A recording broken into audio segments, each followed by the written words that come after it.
That's linked to our theory of change, that if people have such a medium in their hands where they can talk freely, talk about their issues, talk about their problems, then they would learn from each other. So that's one part. And the second part is that it will help bring accountability into the system. Once people talk about service available from different government institutions or from different service providers.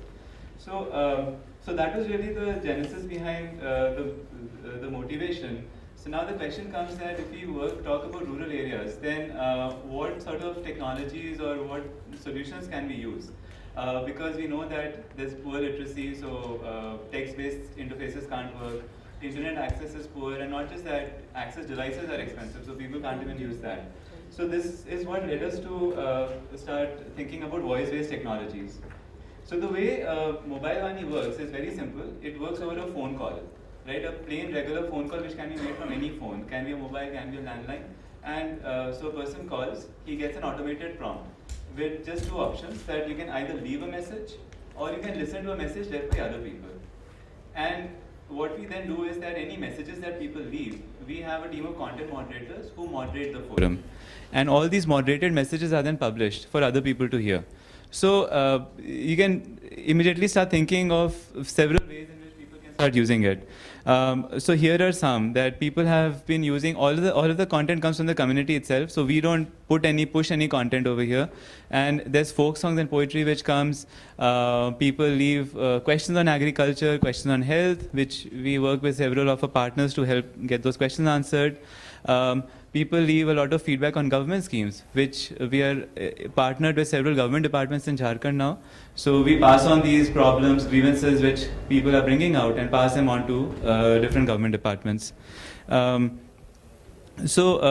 I will go over a bunch of examples of how people have used it. So we started asking people that, you know that there's a lot of migration which happens. Why do you think migration happens? So people start contributing. They come up with their own reasons as to why did somebody in their family migrate. And it turned out that poor infrastructure, poor livelihood, that was one of the main reasons. And there's a lot of, especially in Jharkhand, rural-urban migration is a huge problem. And after effect of that is that much of the agricultural work gets done by women. So again, then we started asking women that what sort of work do you do? How much time do you spend on agricultural work? And so all the data which comes from the platform that told us that more than 50% of the work that women were doing was in agriculture. Right? We then linked it up to gender inequality. That even though, just another minute, please. Oh wow.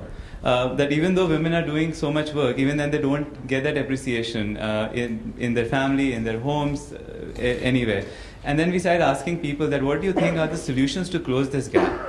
And then people came up with their own solutions, and they acknowledged that, well, it is actually social norms because of which this is happening. Right? So you can see that it is all information which is bottom up by the community, contributed by the community, and people are realizing the problems themselves. So that's really the power of citizen media. It's used for accountability. We've done campaigns on Narega, and I won't go into details, but there's several interesting things there.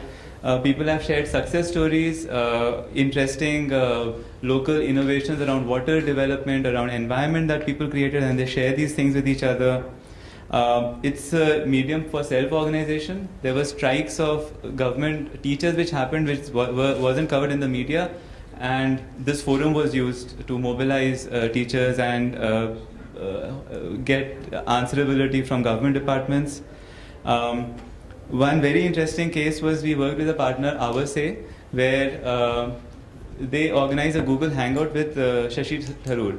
So now it's absolutely unimaginable that some person sitting in a village, Kherabera village in some rural Dhanbad, can ask a question which actually gets conveyed right down to Shashi Tharoor, and he actually replies that the problem that this person, Parmeshwar, from this village is saying is actually substantial and we need to act upon it. So that's really the power, that when you actually give technology in the hands of the people, what can they do with it? We're also trying to build certain sustainability avenues on it, so using the technology to run local classifieds and encourage local entrepreneurs.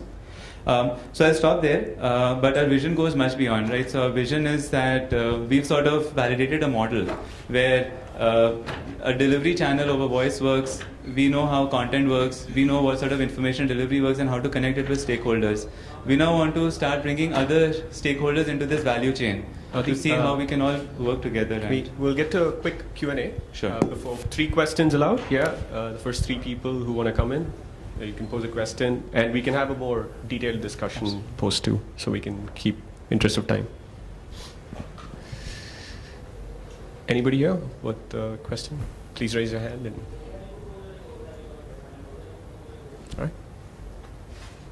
All right. Can move to the next presenter. Sure.